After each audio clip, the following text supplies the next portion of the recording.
لو قعدت في قهوة قبل كده أو كافيه أو طلعت في البلكونة في بيتكو أكيد شفت الكرسي ده. عمرك فكرت الكرسي ده بيتصنع إزاي؟ أنا هقولك. الكرسي البلاستيك الأبيض اللي بيتعمل من قطعة واحدة.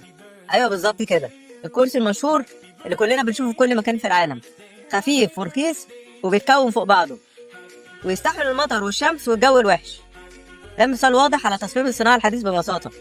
الكرسي بيتصنع من مادة اسمها بولي بروبيلين.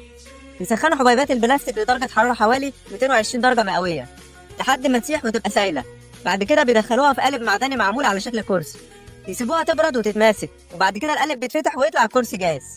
الطريقة دي اسمها الحقن في القوالب، وسبب شهرتها إنها سريعة ورخيصة. بيطلع كراسي بجودة واحدة في كل مرة. القالب نفسه مكلف جدا، بس لما بيتعمل الإنتاج بيبقى سهل وسريع جدا. الكرسي الواحد ممكن يتعمل في أقل من دقيقة، وتكلفته بتكون كام دولار بس. عشان كده الكراسي دي بتتصنع بأعداد ضخمة تتباع في كل بلاد العالم. كرسي شكله بسيط لكن المزيج عبقري بين الوظيفة والسعر وتصميم الصناعة الصح. لو في حد بيشتغل في شركة بتصنع الكراسي دي يقول لنا تجربته في الكومنتات. وأخيرا لو عجبك الفيديو اضغط لايك وشير وتابعني وانتظر المزيد. شكرا.